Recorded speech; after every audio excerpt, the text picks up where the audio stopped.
Moi, tervetuloa takaisin podcastiin. Nyt mä en yhtään tiedä, miten mä niinku ikään kuin introisin tämän jakson, mutta mulla on vieraana siis Annika Perkiö. Tervetuloa. Kiitos paljon. Ihana olla täällä. Joo, kiva kun pääsit livenä paikalle. Me saatiin tosi nopea varoitusajalla järjestettyä tämä, mikä on harvinaista mulle. Joo, nyt oli semmoinen hetki, että pystyin tulemaan tälleen arkena, niin kiva, kun sain tulla näin nopeasti. Jep. Joo, siis tämä on hämmentävä myös, että tämä on tavallaan ajankohtainen tilanne, koska sulta eikö tämä just julkaistu tämä kirja, tämä Herra Walterin karnevaali? Kyllä, ihan viime kuussa. Just, ja nyt me eletään siis, mitä me ollaan?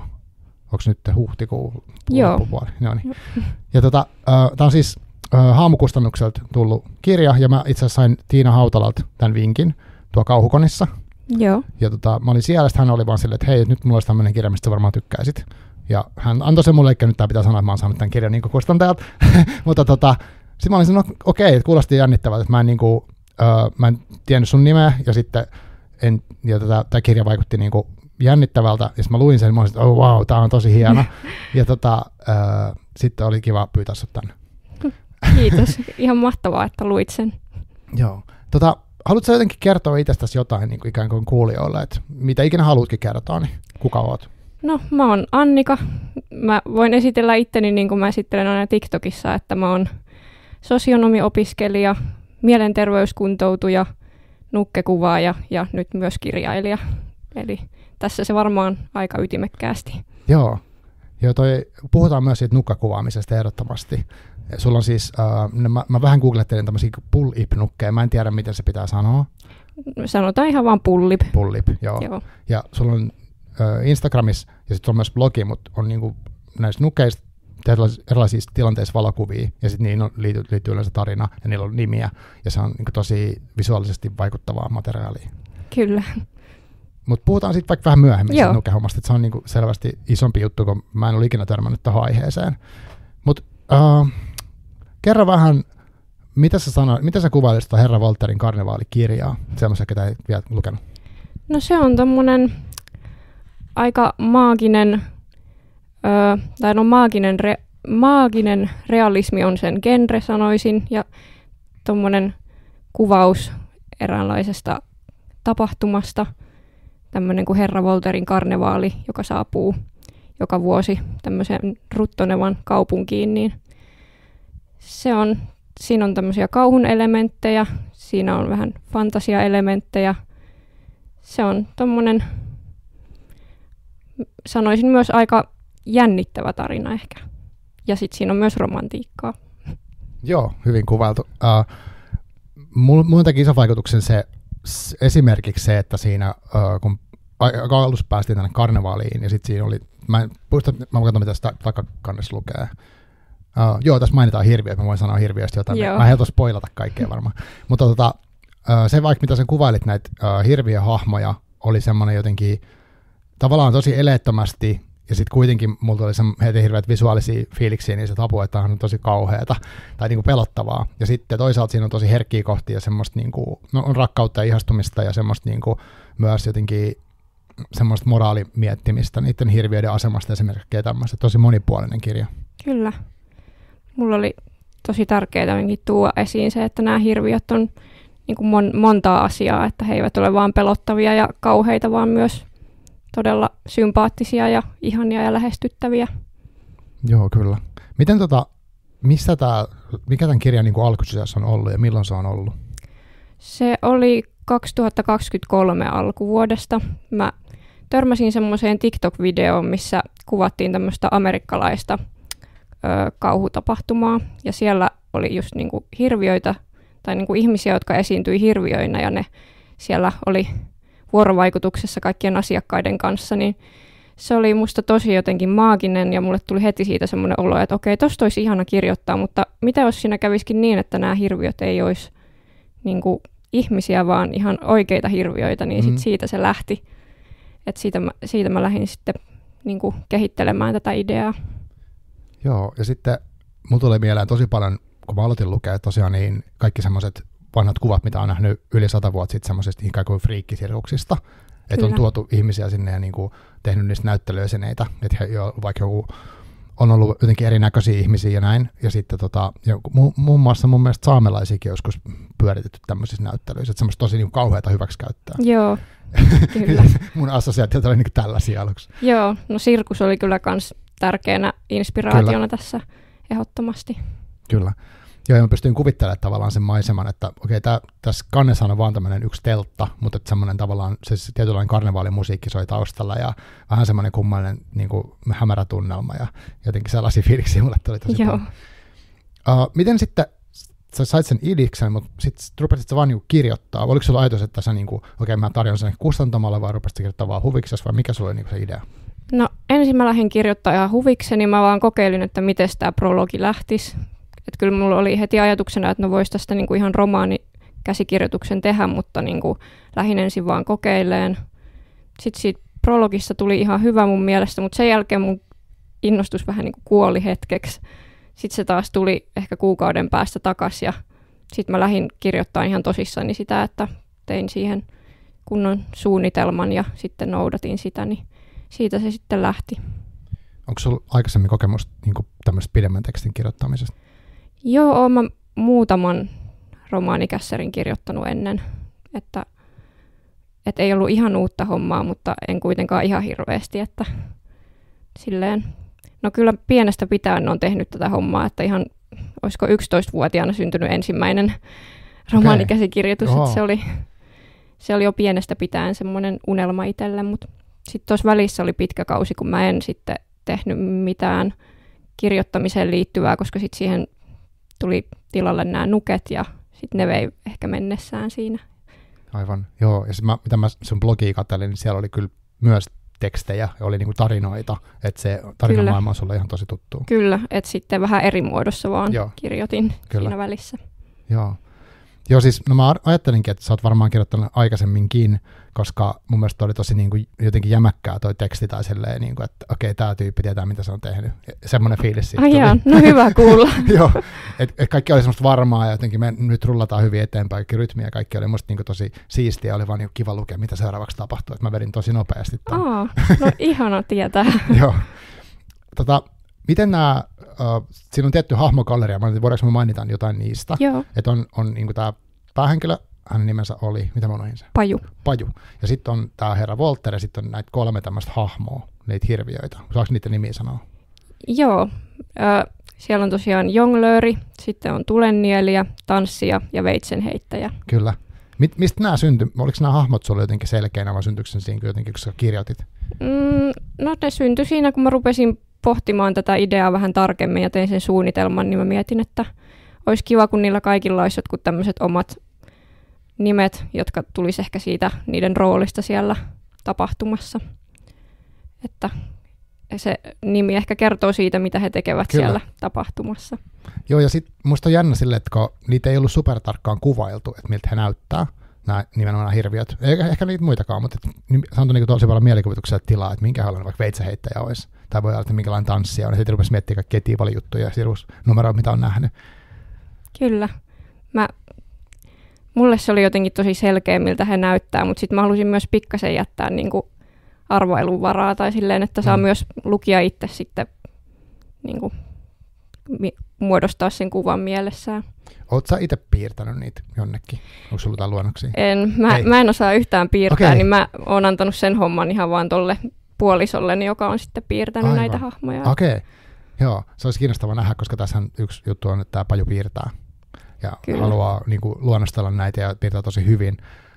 Mutta ei mennä siitä hirveän tarkkaan välttämättä siihen, mutta se johtaa monen eri asiaan, kun hän piirtää yhtä näistä hirviöistä. Sitten tässä on semmoinen jännä konsepti, miten nämä hirviöt niin kuin, saa ravintoa. Saako siitä sanoa jotain? Joo, kyllä. Mitä sä haluaisit kertoa siitä? No sanotaanko, että he tarvitsevat ihmisiä elääkseen ja erityisesti ihmisten onnea, koska he syövät ihmisten onnea. Joo, tuo oli musta tosi jotenkin hurja idea. Semmoinen, jopa mun miettiä, että vitsi, mitä surullinen idea, tai siis sillä tavalla se tilanne on, että ja siinä kuvataan sitä, että joku menee karnevaaliin innoissaan ja sitten hirviö syö hänen onnensa ja sitten mitä se sen jälkeen tapahtuu. Mistä tämä tuli? Tai osaat selittää?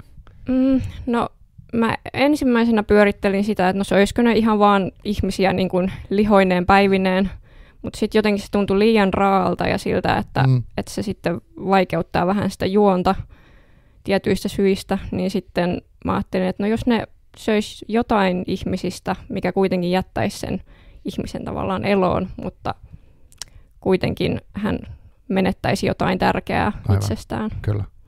Joo, ja se oli musta tosi kiinnostavaa.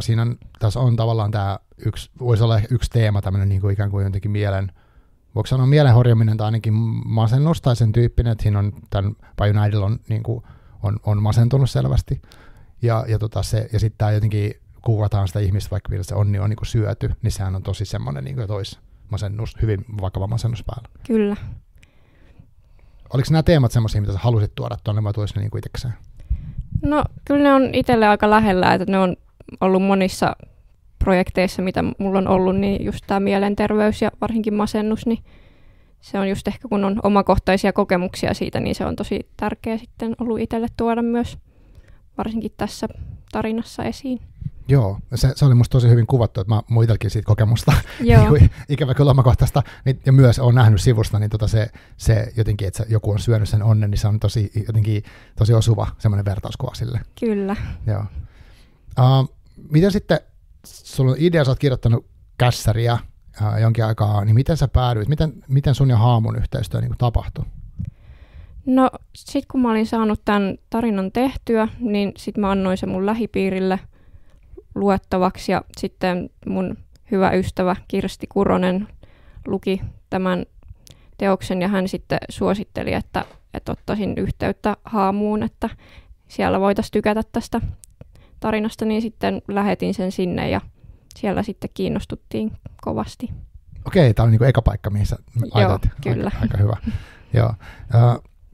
No sehän sopii niin kuin tosi hyvin varmaan heidän niin kuin siihen maailmaan. Mä oon Haamun kanssa tehnyt silleen yhteistyötä, että niin kuin, mä oon päässyt haastattelemaan jotain kirjailijoita, mitkä on ollut heidän niin kuin listoilla, esimerkiksi näitä ulkomaisia, ketkä on ollut kauhukonissa aikaisemmin. Nyt tätä ei mitenkään heidän kanssa sovittu, että meidän tapaamista, mutta että jotenkin mulla on sellainen mielikuva, että se kustantama on tosi intohimoinen siihen, mitä ne haluaa, niin kuin, että se on niin kuin tietty laatu ja tietyllä tyyli ja kaikkea tämmöistä on tosi tarkkaan mietitty. Että hyvä paikka. Kyllä, tämä oli kyllä ihan paras mahdollinen paikka tälle kässärille, että kiitos siitä heille. Oliko sinulla sitten, kun päädyitte yhteistyöhön, niin oliko sinulla niin joku kustannustoimittaja? Miten se eteni sitten se homma? Joo, mulla oli sitten Tiina, jonka kanssa lähdettiin työstämään tätä ja se oli sitten tavallaan aika nopeasti vierähti tämä vuosi tässä, kun tätä työstettiin ja sitten tässä se nyt on sitten tämä teos.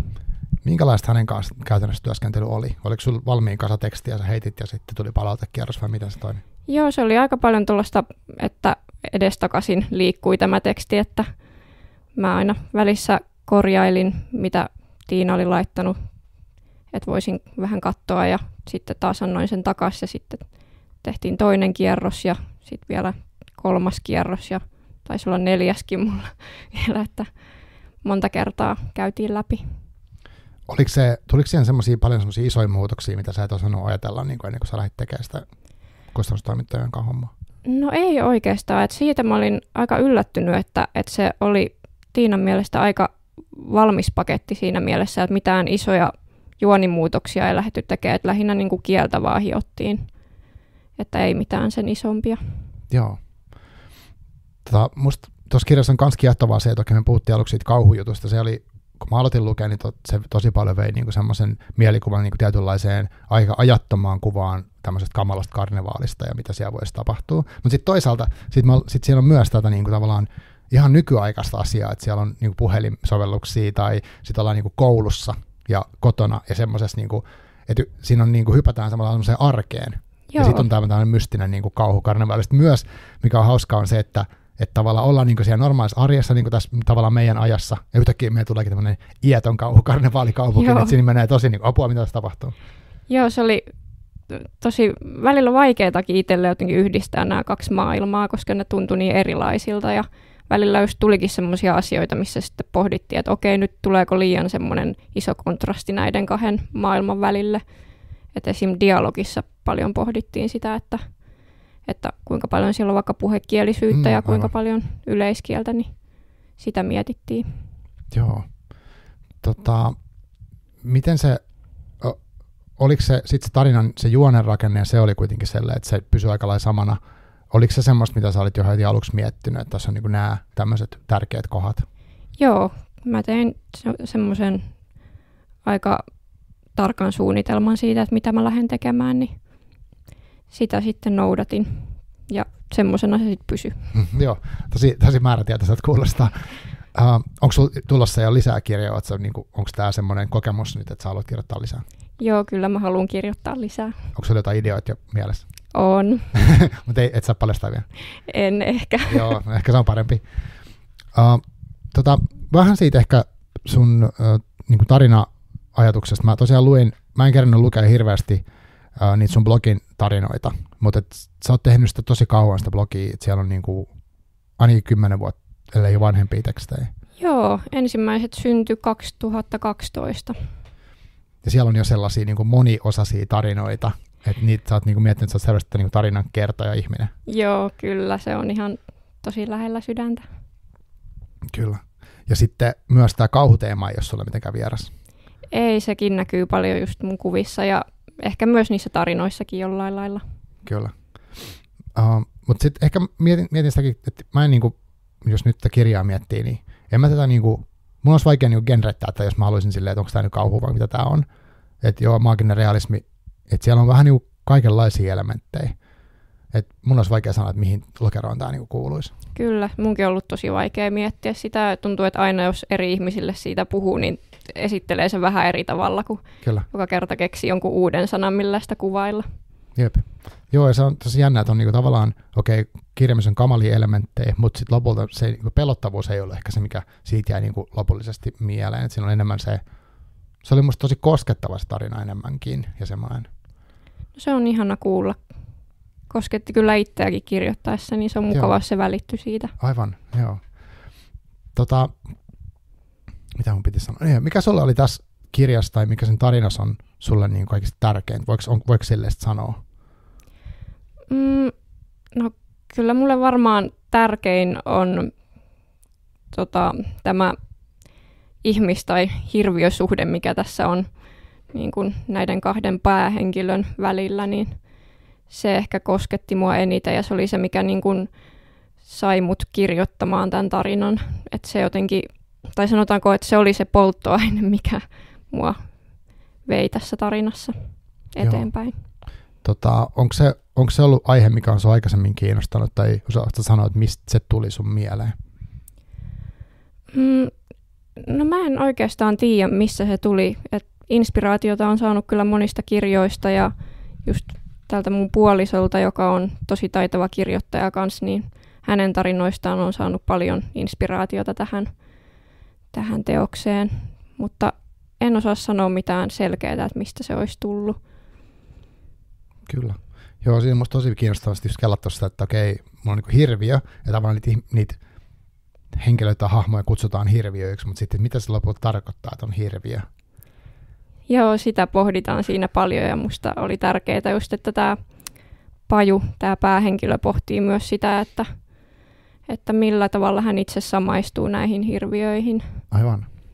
Että hän kuitenkin kokee vähän samanlaisia vierauden ja toiseuden tunteita kuin nämä hirviöt, niin siinä pääsi kyllä mielenkiintoisten kysymysten äärelle, kun pohti tätä heidän suhdettaan. Joo, ja vaikka niiden ikään kuin hirviöiden ulkonäkö ei avata hirveästi, niin kuitenkin sen verran, että he on selkeästi huomattavan jotenkin erinäköisiä, jotenkin, mä tiedän, onko se ruumiin rakenne erilainen. Mä näen ne, mun silmissä ne on jotenkin pidempiä kuin normi-ihmiset. Joo. Ja sitten niillä oli kyky vielä muuttua vähän pidemmiksi tai laajentua jollain tavalla. Joo. Et erottuvat joukosta ikään kuin. Joo. Mutta se on niinku mielenkiintoinen, että onko se sitten se, mikä heistä tekee. Et siitä tuli ehkä mieleen se semmoinen vanhan ajan freak show, koska silloin mulla on semmoinen käsitys, jollain ihmisellä oli vaikka semmoinen elefanttitauti, niin hänet saatettiin viedä sitten jonkun häkkiin tai sinne ihmiset ihmeteltäväksi, kattokaa totakin. Ja se ei ole tosi kovin kaukana siitä, että kaikki erilaisuus niin jotenkin hämmentää ja pelottaa ihmisiä ja sitten halutaan niin osoittaa sormella. Niinpä. Ja tässä musta oli just tärkeää, että pohdittiin myös sitä, että nämä hirviöt on kuitenkin, yleensä hirviöt mielletään pelottaviksi ja semmoiksi, että ne just syö ihmisiä ja on semmoisia hallitsevia, mutta tässä tarinassa he olivat kanssa alistetussa asemassa suhteessa ihmisiin, niin sitä myös halusin tässä käsitellä. Kyllä. Joo, tavallaan heillä ei ollut niinku vaihtoehtoa siinä he omassa asemassa, että he joutuivat olla töissä siellä Voltairen karnevaalissa. Ja tavallaan sitten se onnen syöminen on niinku keino pysyä hengissä, että se ei ollut semmoinen, että mä nyt olen pahuuttani tässä syön. Niin, juuri niin. Joo. Ja sitten mun mielestä tämäkin mietittiin monet kannalta, että voiko se, tai niinku, että voiko se olla jotenkin ehkä hyvä asia, mutta että onko se pelkästään huono ja kaikkea tämmöistä. Se on tosi niinku harmaalla alueella kaikki nämä hahmot, että musta tässä ei ole mitenkään sellainen, että nämä on hyviksi, nämä on pahiksi. Kyllä. Joo. Tuleeko vielä joku muu teema, mikä oli tärkeä? Tässä on myös on kuvattu niinku just ihastumista, sitten on kuvattu kiusaamista, mitä se aiheuttaa ihmiselle, vanhempien, niinku lasten ja vanhempien välistä niinku vaikeat suhdet, kaikkea tämmöistä. Tosi isoja, vahvoja teemoja. Kuitenkin sä oot saanut, niin onko nämä jotkut sulle erityisen tärkeitä? No, musta oli tosi tärkeää ainakin tuoda just esiin tämä kiusaamisen teema, että vaikka itsellä ei ole niin kuin omakohtaisia kokemuksia siitä onneksi hirveästi ollut elämässä, niin toki just ehkä sitä kautta, että kun on aina harrastanut semmoista harrastusta, joka on ollut vähän valtavirrasta poikkeava, niin se on toki tuonut sitä semmoista tietynlaista erilaisuutta, tai erilaisuuden kokemusta, ja se oli ehkä se, mitä mä myös Pajun kautta käsittelin. Et siinä mielessä kyllä se oli jotenkin tärkeä ylipäätään tämä erilaisuus ja minkälaisia kokemuksia sen takia voi joutua kohtaamaan. Joo, musta oli myös yksi kohta oli semmoinen, mikä oli mulle jotenkin koskettava, oli aika alkuvaiheessa, missä Paju niinku, tai siis hän ikään kuin pyydetään, mä en muista kuka sen kaverin nimi on, pyysi, että lähet sä mun kaa sinne karnevaaliin tai näin, niin hän oli vaan se, että hän mielemme on niinku yksin siellä niinku piirtää, keskittyy niinku siihen. Mä en saa selittää miksi, mutta se oli mulle jotenkin tosi, että niin, että se tavallaan tunnisti, että hän haluaa mieluummin tehdä näin tämän asian, mutta samalla ehkä ajattelee, että onko mä nyt sitten jotenkin huonompi, koska mä en halua mennä vaikka seurassa. Joo, toi oli semmoinen hyvin samaistuttava hetki itselle kanssa, että se jotenkin tuli itseltä hyvin vahvasti toi tommonen vaikeus siitä, että jotenkin haluaisi pystyä kuulumaan siihen porukkaan ja lähtemään mukaan, kun pyydetään, mutta sitten kuitenkin on se semmoinen joku sisäinen hankaluus ja ehkä semmoinen tunne, että no mä oon tottunut tekemään tämän yksin aina, niin haluan tehdä tämän nytkin.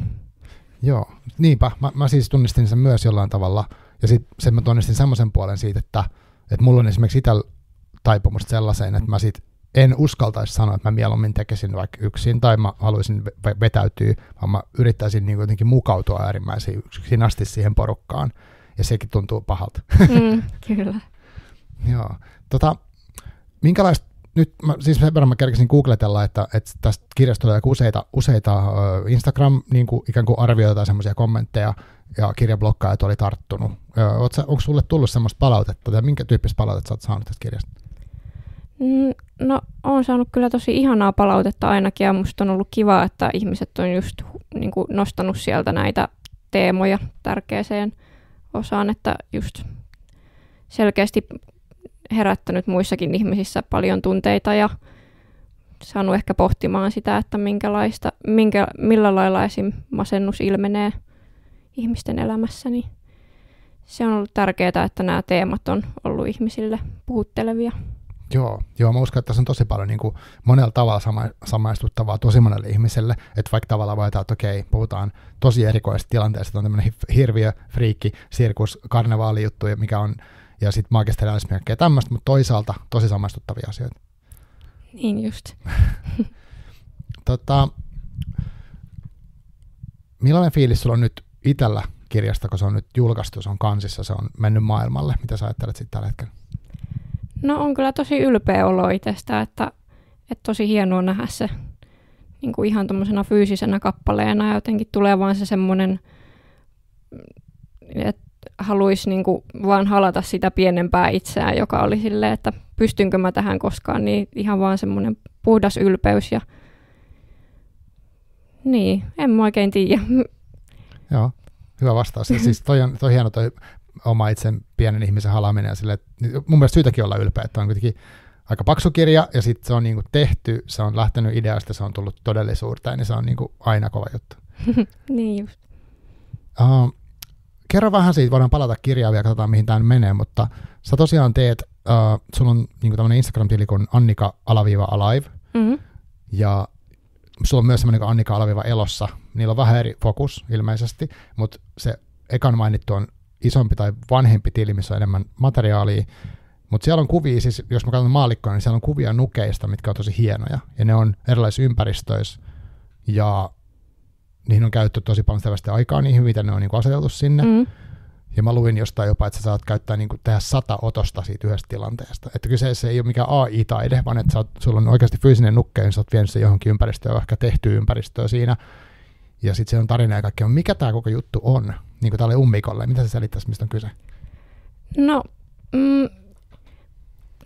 tämä nukkeharrastus on kyllä siinä mielessä tosi laaja asia selittää just, koska se on niin montaa asiaa ja just itsellä se painottuu tuohon valokuvaamiseen, mutta ylipäätään niin tämä nukkeharrastus on sitä, että ihmiset ottaa sieltä sen asian, minkä kokee omimmakseen, että toiset saattaa niin keskittyä aika käsitöihin, että tekee nukeille hienoja asuja ja niin rekvisiittaa ja kaikkea tällaista ja sitten toiset keskittyy vaikka just näihin tarinoihin ja hahmoihin ja sitten jotkut taas ottaa just näitä kuvia ja se on tosi paljon kaikkea ja mulle itselle just se tarinoiden tekeminen oli ainakin niin kuin alussa niin kuin ensimmäiset 10 vuotta ihan tosi tärkeä juttu, että siitä se lähti silloin aikoinaan blogiaikoina, kun ihmiset teki paljon näitä kuvatarinoita, niin sitten itsekin hyppäsin siihen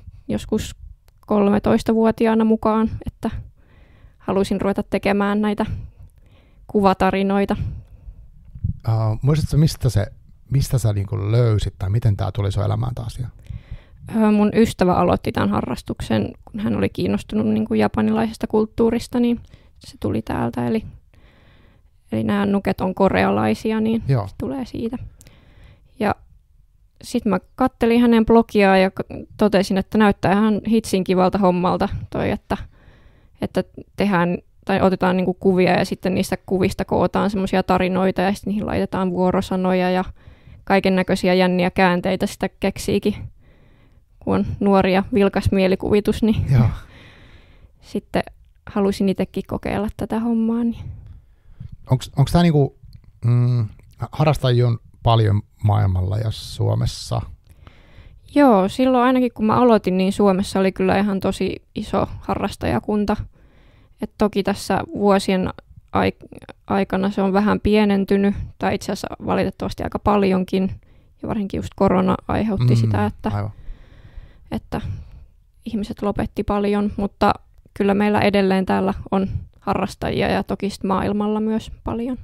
Liittyykö tähän myös sen oman tekemisen lisäksi jonkinlaista niin yhteistekemistä ja tapaamisia tai vastaavaa? Kyllä joo, siis Suomessa on ollut just tosi voimakas semmoinen miittikulttuuri, että nähdään, just puhuttiin ennen vaikka, että nähdäänkö Sanomatalon portailla, että siellä kokoonnuttiin usein niin kuin nukkeen kanssa, otettiin niistä kuvia ja puhuttiin nukkejuttuja ja tämmöistä, että se oli kyllä tuommoista tosi yhteisöllistä, että nykyäänkin yritän olla mukana elvyttämässä, koska koronan myötä se tosiaan myös vähän jäi toi miittailu. Niin nyt on yrittänyt sitten just järjestämällä näitä miittejä, niin taas luoda semmoista yhteisöllisyyttä. Aivan. Joo, korona on kyllä vaikuttanut ihan kamalalla tavalla niin tosi moneen tällaiseen, just niin kuin, yleensä yhteisölliseen tekemiseen niin kaikessa. Se on surullista nähdä ja sitten siitä on, mä en olla toivottu ikinä siitä. Jotenkin tuntuu, että tapahtumiin on vaikeampi saada ihmisiä, ainakin tämä meidän kahvilassa esimerkiksi. Joo, kyllä. Ja näen sen kyllä ihan tuossa omassakin harrastuksessa, että just kun ennen koronaa miittejä saattoi olla joka viikko, niin nyt on ehkä muutaman kerran vuodessa. Niin. Okei, älytön muutos. Joo. Mutta sä oot tehnyt tosi kauan, että sanoit yli 10 vuotta, eikö vaan ainakin? Joo, alkaa mennä lähemmäs 15 vuotta sanoisin. Joo. Se on musta tosi kiehtova. Mä en ole siis ikinä tehnyt mitään noin detailitason juttua käsillä tai silleen. Mä muistan joskus roolipeli aikoina, siis tästä on nyt tuhansia vuosia tyyliin, mutta siis ne oli semmoisia pieniä metallisia tyyppejä, mitä me maalailtiin. Joo. Ja se oli niinku semmoista, että se oli kiva tehdä, kun me tehtiin usein, että joko niinku, no itekseen, mutta sitten saattoi olla porukalle, että istuttiin jossain ja maalattiin niitä, sitten juteltiin samalla tiettyä tälleen. Mutta se oli jotenkin hauskaa semmoista niinku käsillä tekemistä, keskittymistä vaativaa juttua. Mutta sitten mä en ikinä mielestä sen pidemmälle, että jotka teki siitäkin silleen, että ne otti tosi hienoja valokuvia esimerkiksi ja muuta. Mutta osaatko selittää, mikä sinulla tuossa eniten kutsuu tai viehättää tuossa tekemisessä? No eniten varmaan viehättää tässäkin asiassa just se tarinan kerronta ja se, että mitä niillä kuvilla voi kertoa ja muutenkin just kun tykkää tosi paljon fantasiasta ja kauhusta, niin on tosi kiva tuoda niitä elementtejä mukaan näihin kuviin, mitä ottaa. Ja sitten toki just kun tykkää tosi semmoista maagisesta kuvataiteesta, niin on kiva myös itsekin sitten ottaa semmoisia kuvia, joista voisi välittyä se, että rakastaa kaikkea tosi värikästä ja taianomasta. Joo, kyllä se ainakin niiden kuvien perusteella välittyy. Mä en tiedä, miten onko sun mielestä toi muuttunut silleen, että kun sä sanoit, että sä oot aloittanut blogista, ja kun mä selaisin sitä blogia, se oli yksi tämmöinen niin kuin, tavallaan mafiahenkinen tarina. Siellä oli niin konepistoleja ja kaikkea niin lukeilla, ja jotenkin ja tosi dramaattisia kuvakulmia näistä tietyistä tilanteista. Oli sama kerrottu tarina, ja oli taas, niin kuin, että siinä oli, ei se nyt sarjakuva ollut, mutta sellaista niin kuvakerrontaa, niin kuin mitä sä itsekin sanoit äsken.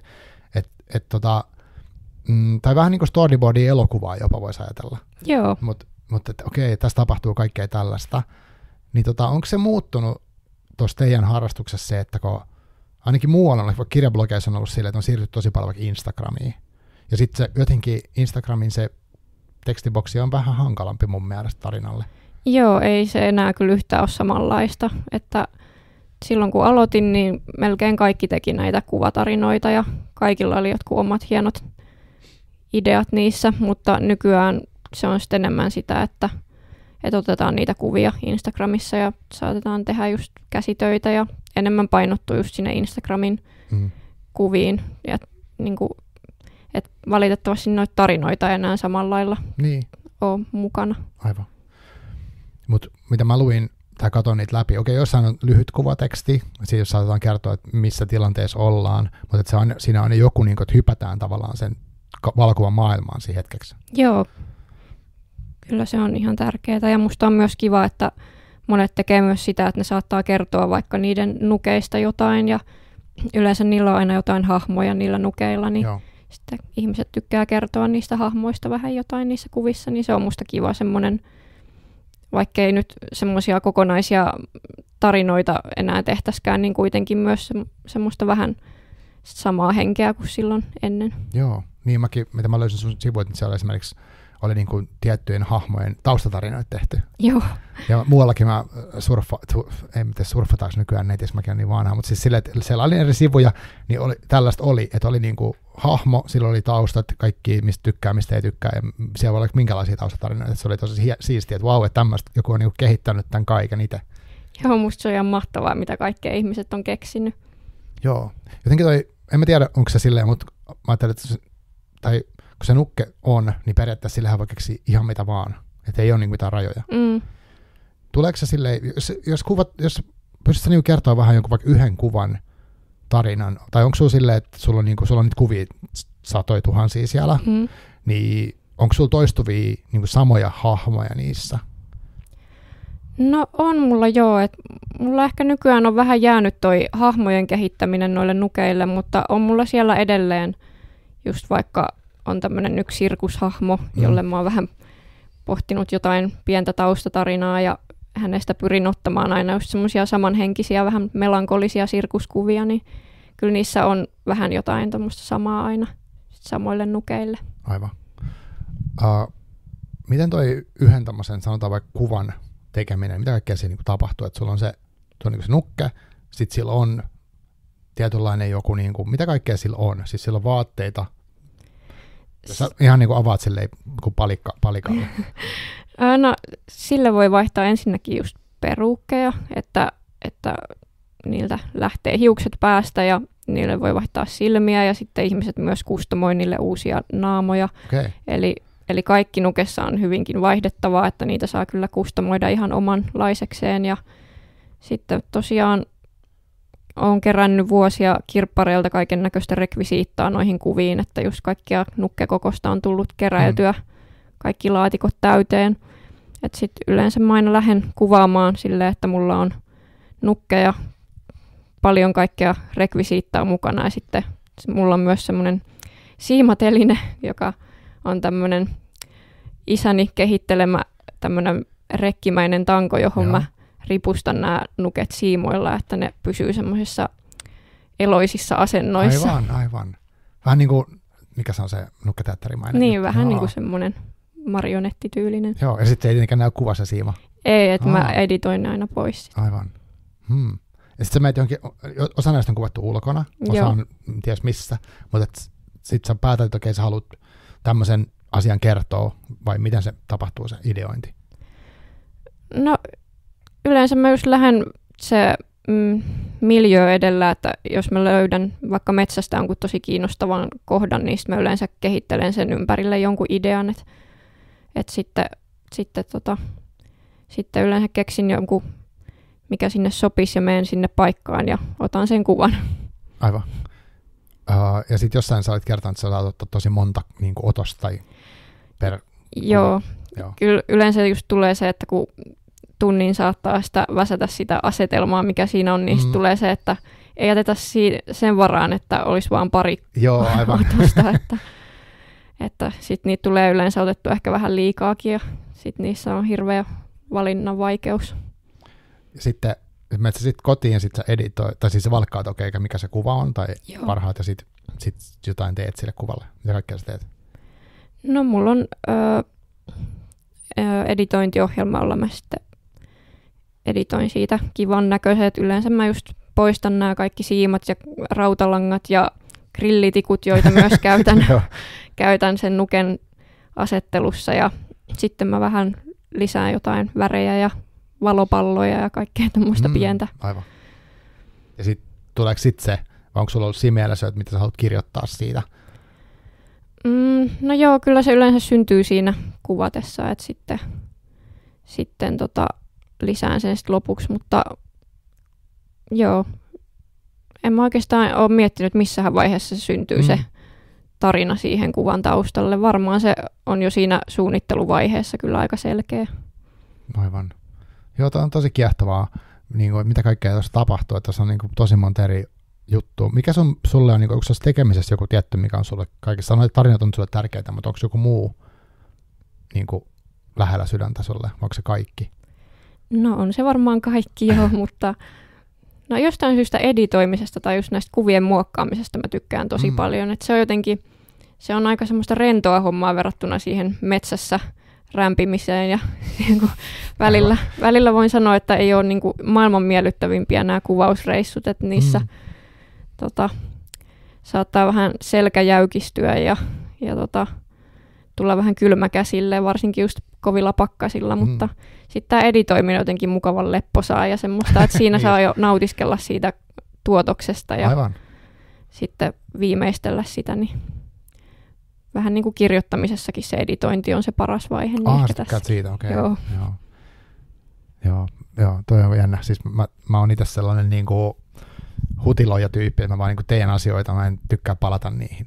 Et sen takia mä en esimerkiksi editoin näitä jaksoja, niin kuin mä aluksi selitin, että mä mieluummin, että se on done ja sitten mä menen eteenpäin. Et mä en tiedä, mikä musta on vikana, mutta mä teen silleen. Joo, ymmärrän. Mutta joo, miten sitten, niin semmoinen ehkä yksityiskohta niin kuin tälleen, joka ei tiedä, siis minkä kokoinen tommonen nukke, kun se on niin kuin tietynlainen, eikä pullip-nukke, niin onko ne aina niin kuin tietyn kokoisia esimerkiksi? Joo, ne on semmosia suunnilleen parpin kokoisia, eli semmosia 30 senttiä. Ja aika pieniä kuitenkin. Joo. Okei, ne kuvataan tuossa tosi läheltä jotenkin zoomata, että sä saat sen kaiken detailin siihen. Kyllä. Joo, tosi hämmentävä. Mutta nyt kun te olette siellä jo kuuntelette, niin kannattaa mennä sellaista Annika_Alive-tiliä ja katsoa niitä läpi ja katsoa niinku tarkkaan ja avata niitä kuvia. Ne on niinku tosi jotenkin siistejä sille, että vaikka mä tiedän siitä ikään kuin skenestä mitään, niin pystyy arvostamaan, että okei, tässä on niinku kelattu. Niin, tavallaan tosi paljon yksityiskohtia ja semmoista, ja ne tunnelmat on niinku tosi vahvoja, ja sitten tavallaan teksti tukee tietenkin sitä, että siitä tulee semmoinen jotenkin, että okei, tämä on niin kokonainen taideteos tässä nyt, katson tätä tässä. Että on niinku hieno. Mikä sulla on sitten, näet sä siinä, onko se onko se tärkeää tuossa, että sen saa jakaa just muille? On se mulle itselle ainakin tosi tärkeää, että just saa näyttää muille sen lopputuloksen ja just saada ehkä jotain palautettakin ja muutenkin jotenkin huomaa, että tuolla yhteisössä inspiroidaan toisiamme kaikki, että saadaan toisilta ideoita ja just tsempataan toisiamme, niin se on kyllä tosi tärkeää se yhteisöllisyys ja yhteisön palaute. Aivan. Onko sulla jotain niinku idoleita tuosta tai semmoisia, ketä sä vaikka tosi paljon arvostat, kenen tekemistä? Voiko niitä olla nimetä jotenkin? No, en mä ehkä osaa nimetä tässä, mutta on ollut kyllä matkan varrella monta semmoista, että ihan alkuaikoina oli tämmöisiä, puhuttiin nukkeilijajumaloista, jotka oli tämmöisiä todella taitavia tarinoiden tekijöitä, että heitä kyllä itsekin fanitin ihan huolella ja sitten muutaman vuoden harrastamisen jälkeen siirryin tonne Flickriin sinne kuvapalveluun, joo.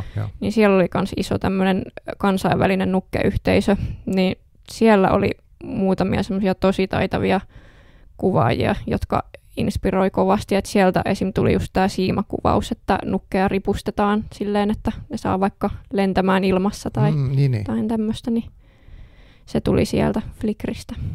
Joo. Siis toi on tietenkin ihan kansainvälinen, että seuraat niinku ympäri maailman. Onko jossain niinku erityisen vilkas tämmöinen niinku yhteisö jossain maassa tai jotenkin se jotenkin keskittynyt jonnekin? Joo, no Ranskassa on ehkä tällä hetkellä niinku vilkkain Suomen lisäksi. Okay. Ja sitten Espanjassakin on aika iso, että nämä on ne maat, missä järjestetään just semmoisia isoja tapahtumia, niinku nukketapahtumia, missä sitten eri artistit myy just vaikka näitä nukevaatteita tai nukkeja ja tämmöistä. Oletko käynyt itse niissä? En ole ikinä päässyt käymään valitettavasti, mutta joskus vielä. Joo.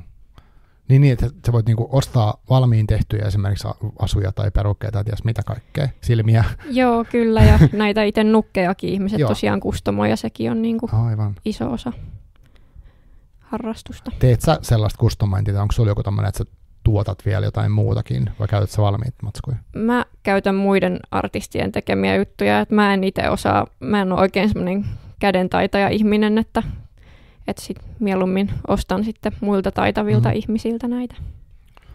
Tekeekö kukaan jotenkin videon muotoa näistä nukeista? Onko se aina niinku still-kuva? No en ole itse asiassa kauheasti nähnyt, että kukaan esim. Tekisi jotain animaatiota tai vastaavaa, mutta olisi kyllä hauska nähdä, että joskus mä oon kyllä itsekin yrittänyt, mutta se on aika vaikeaa tuollaisilla nukeilla tehdä. Että, aivan. Et toki joskus oli YouTubessa jotain nukkeaiheisia juttuja, mutta nekin on vähän jäänyt nyt. Kyllä. Onko jotain semmoista niinku sun tilin lisäksi jotain paikkaa, että jos joku niinku haluaisi tietää lisää tästä, niin mihin sä suosittelet menee tutkimaan?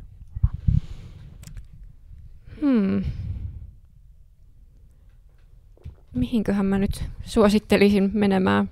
Mä siis googlettelin, mä en suomeksi löytänyt, mä löysin, niinku, jos mä hain suomeksi, mä löysin, Wikipedia-artikkeli oli, ja sitten oli jotain niinku yksittäisiä tekijöitä.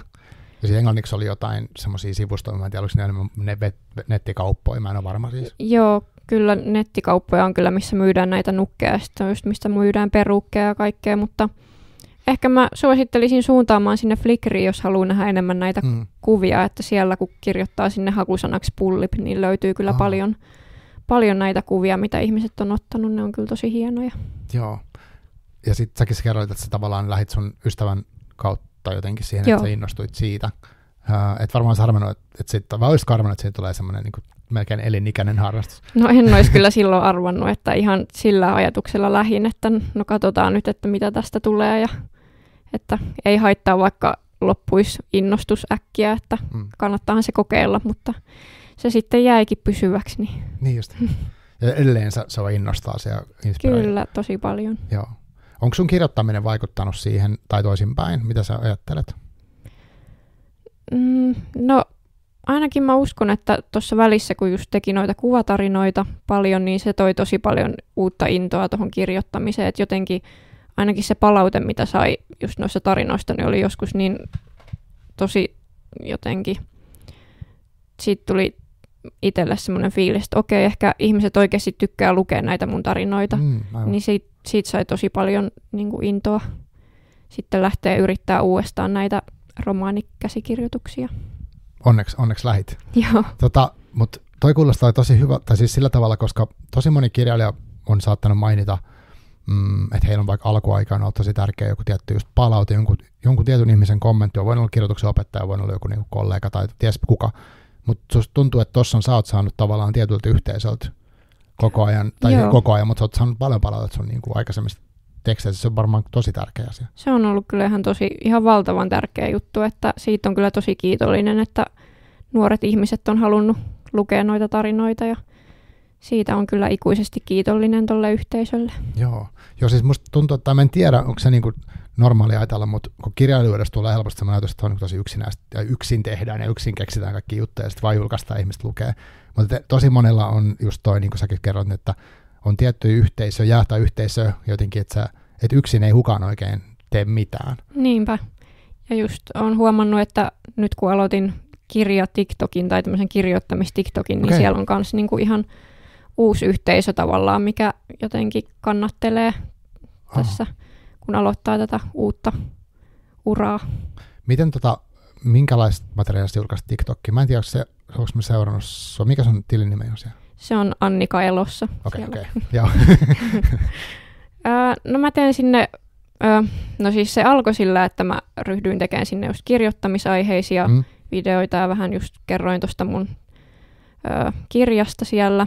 Ja sitten vähän silleen puolivahingossa sinne saattoi livahtaa myös nukkejuttuja ja sitten niihin tartuttiin heti silleen tosi voimakkaasti siellä, niin sitten mä ryhdyin, tai niin kuin päätin, että siitä tulee nyt sitten tämmöinen nukke- ja kirjoitus TikTok, että mä teen sinne sitten vähän sekaisin kumpaakin materiaalia. Niin just. Seuraatko sä niinku, jotain kirjagram-juttuja tai yleensä kirjasisältöjä missään kanavassa? Joo, mä seuraan just siellä TikTokissa paljon kaikkia booktokkaajia. Joo, sekin on aika tosi aktiivinen se ikään kuin, onko se skene vai miksi se pitäisi sanoa, niin sekä suomeksi että englanniksi. Joo.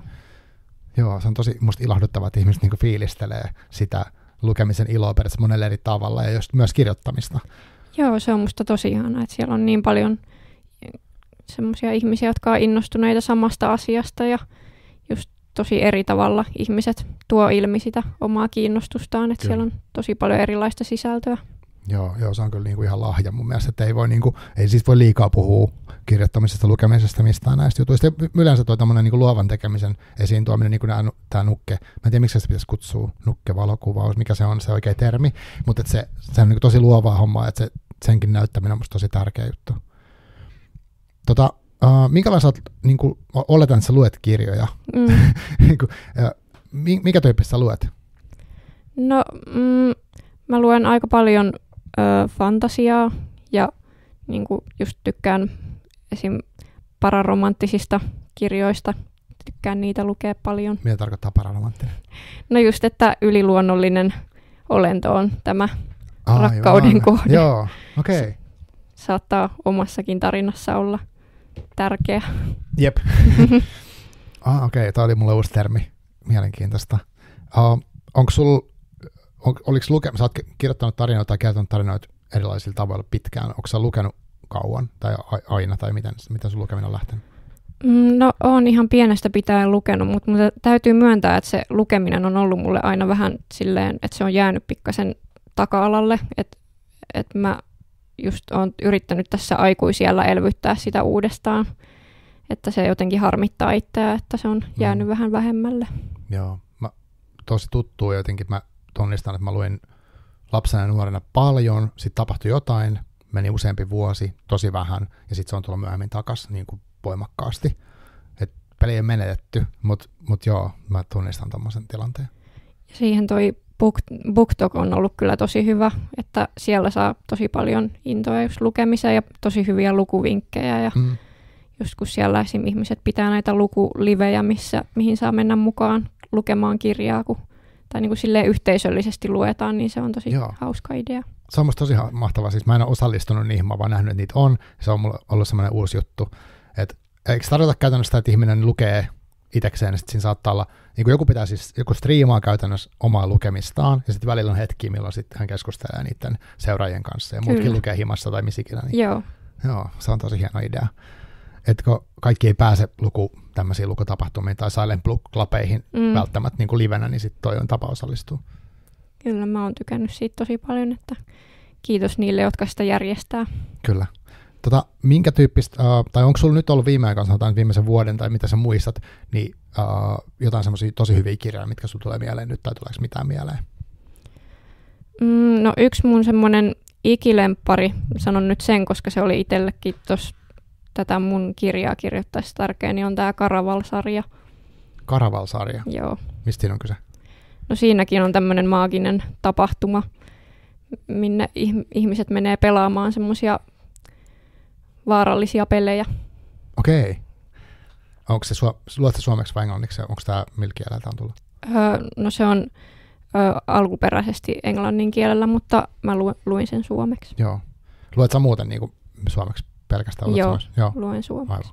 Joka tuli vaan mieleen, kun tosi moni, tai siitä on puhuttu musta, että kirjat on tuonut vaikka sitä paljon, että ikään kuin halutaan lukea semmoisia kirjoja, mitkä ei ole vielä vaikka käännetty tai ei välttämättä ikinä käännetä, niin halutaan lukea niitä, että se englanniksi lukeminen on niin kuin nousus jollain tavalla jossain porukoissa ainakin. No joo, tunnistan ton kyllä itsekin, että just itse asiassa tältä samalta tekijältä, joka on tehnyt tämän Caraval-sarjan, niin kun tuli tämmöinen uusi sarja ulos, niin ei malttanut millään odottaa siihen, että se suomennetaan, niin luin kyllä sitten enkuksi nämä. Joo, kyllä.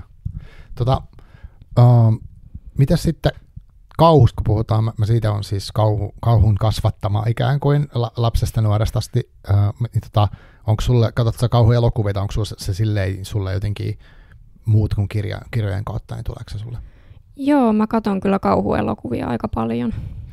Mikä on viimeksi ollut paras, mitä oot kattonut? Oi, että minkähän mä nyt keksisin. Sori, mä en olisi sanoa etukäteen näistä, mutta tuli vaan mieleen nyt äkkiä. No ainakin Longlegs oli semmoinen, missä tykkäsin paljon viime vuonna. Sitä mä en vielä nähnyt. Mä oon sitten nähnyt paljon vaan niin kuin kommentteja. Joo, se jotenkin pysäytti. Joo, mun pitää katsoa se. Mä laitan ylös, koska mä katsoin viimeksi, että on, mä en tiedä, kauhuleffa, mutta toi The Substance. Joo, no se on itse asiassa mulla ja tyttöystävällä juuri varattuna kirjastosta, että sen aiomme katsoa seuraavaksi. Joo. Onko sulla kauhuleffoista, niin minkä tyyppiset kauhuleffat sulla, niin onko sulla joku tietty niin kuin tyyli, mistä tykkäät siinä, vai onko vaan mikä vaan? No ainakin tosi semmoiset häiritsevät ja vähän häiriintyneet, niin semmoiset, että siinä mielessä jotenkin tuntuu, että toi Substance voisi olla myös semmoinen, mikä lähtisi, mutta myös tykkään paljon raamattuaiheista kauhuelokuvissa, että se jotenkin kiehtoo tämmöinen. Raamattu on vaikka tyyliin ennustusta tai manaa tai tämmöisiä. Joo, ja just tämmöisiä, missä on just vaikka demoneita ja tämmöisiä, niin ne on kiinnostavia. Joo, ootko sä nähnyt sen The Omenin, sen uusimman, mistä se on se nunna-meininki? Vitsi, kun mä muista sen nimeä. Olisinkohan nähnyt, en ole ihan varma. Se oli musta ihan hyvä tommonen niin uskontokauhu. Mä itsekin tykkään jostain syystä siitä genrestä paljon. Mitä jos sanoit nyt häiritseviä, niin onko sulla, mitkä on semmosia, tuleeko sulla mieleen jotain semmosia niin tosi hyviä, mitkä on vaikka niin muistat vieläkin, että vitsi, oli kova leffa? Oi, että pitää taas oikein hetki miettiä tätä.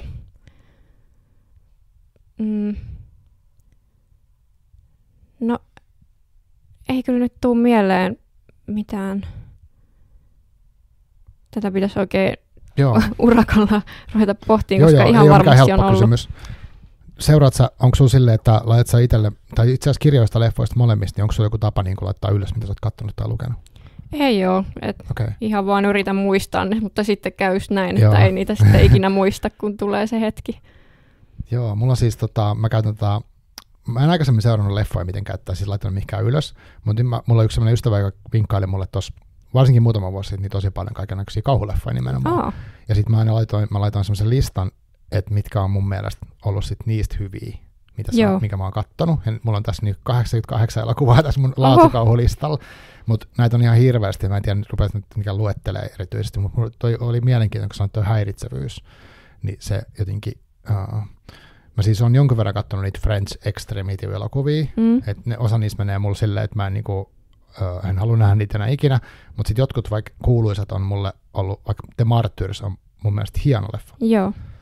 tai silleen, että se niin kuin tavallaan se tarina, mikä siinä oli, niin oli makeasti keksitty. Mä yritän keksiä, onko sun mitään, mitä mä voisin vinkkaa sulle nopeasti, mutta mä en varmaan nyt keksi, kotas, niin mäkään ei ollut valmistautunut tähän leffa-asiaan ollenkaan. Joo. Oletko semmoisen niin kuin Titane? En ole nähnyt. Okei. Se on mä uskon, että tykkäisit tosta. Eli se oli muutama vuosi sitten sai Cannesissa jonkun palkinnon, mutta se on niinku hyvin häiritsevä elokuva. Se on muutenkin kauhua, mutta siinä on tosi paljon sitä elementtiä. Joo. Et mä uskaltaisin suositella. Muistaakseni ranskalainen leffa myös. Joo. Ei ole sitä extreme juttua, mutta on sen henkistäkin asiaa siinä on. Joo, täytyy laittaa ylös. Joo, yes. Mitäs sitten vielä, niin nyt se on tullut kirja. Onko muita taidemuotoja, mitkä inspiroi sinua vielä? Musiikki tai joku kuvataide tai valokuvaus ehkä? No, mä kyllä tykkään musiikista. Olen soittanut pianoa 7 vuotta, että se on semmoinen, mikä myös on suuri rakkaus itselle, vaikka se ehkä nykyään on vähän jäänyt nyt muiden juttujen alle, mutta se on kyllä semmoinen suuri rakkaus kanssa. Se on tosi monipuolinen tekijä, jos musiikkia tai valokuvaus ja kirjoittaminen ja kaikki tämmöinen, niin joo, vaikuttavaa. Mitä sitten seuraavaksi tapahtuu? Sulla on jotain kirja-idiksiä, mutta tapahtuuko tämän kirjan myötä jotain vielä? Onko jotain mediakiertoita vai miten tämä menee nyt tästä eteenpäin? En itse asiassa tiedä kauheasti, että on vähän mysteeri kyllä itselle, että mitä tästä eteenpäin. Että kovasti kyllä kirjoitan uusia kässäreitä ja toivon, että niille tapahtuisi vielä jotain, mutta muuten niin katon, mitä tulee vastaan tämän kirjan kanssa. Kyllä, joo.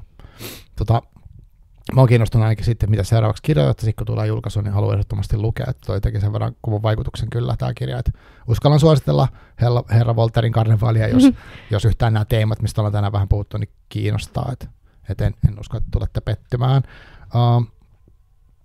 Joo, en mä tiedä, osaas mä enää kysyä mitään varsinaisesti. Ehkä semmoinen, että ei sun ole pakko vastata tähän, mutta mistä toi tulee toi sun Annika Alive elossa, niin se mistä tulee? No, sillä on näinkin syvällinen tarina, että mun lempielokuvan nimi on Alive, niin sitten mä vaan otin sen aikoinaan mun Flickr-nimeksi tämän Alive, ja sitten mä yhdistin Instagramiin sitten mun oman nimen ja tämän. No niin, okei, no hyvä. Ei ollut sen syvällisempää sillä. Kyllä.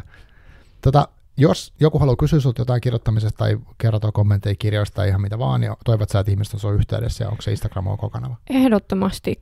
Kyllä niin kuin ihan kaiken näköinen yhteydenotto on todella sallittua ja tuun siitä aina iloiseksi, niin saa ottaa yhteyttä Instagramissa. Joo, mä laitan siihen jakson niin kuin tekstiin kanssa sen sun tilin tietenkin. Kumpaa sä suosit näistä? Kumpi on sun mielestä semmoinen, mihin sä haluat mieluummin ottaa niitä yhteydenottoja? No ei oikeastaan mitään väliä, mutta toki toi Annika elossa on ehkä enemmän semmoinen kirjapainotteinen, että sinne voi tulla, mutta ei ole siis mitään väliä, että ei ole mitenkään tarkkaa, että kumpaan. Jep. Että kummassakin vastaan kyllä nopeasti viesteihin. Joo, okei, selvä. No mutta laitetaan ne sinne. Ja mä en tiedä, osaisin sanoa enää mitään muuta. Tää oli siistiä, kiva jutella. Onko sulla jotain, mitä sä haluat vielä loppuun sanoa, että onko joku aihe, mitä mä en muistanut mitenkään ottaa esiin, mikä olisi susta tärkeää vielä sanoa? No, en mä tiedä, ei varmaan. Tässä tuli aika kattavasti kaikkea, että en varmaan osaa sanoa muuta kuin, että olen tosi kiitollinen tästä kaikesta, mitä on tullut tähän mennessä. Just on ihan mahtavaa, että sain tulla tänne juttelemaan tästä kirjasta, niin tosi semmoinen syvä kiitollisuus on vaan nyt. Kiitos paljon, Joo, on iloinen, että tulit ja ei kai muuta. Me voidaan lopettaa ja mä laitan ne tilit sinne niin kuin jaksoon ja takakansi.fi on se, mihin mulla voi ottaa yhteyttä tai sitten mun Instagramiin ja niin edelleen, että sitten saa laittaa toiveita sun muita. Niin ei mitään. Kiitos kuulijoille ja kiitos sulle. Kiitos. Moi.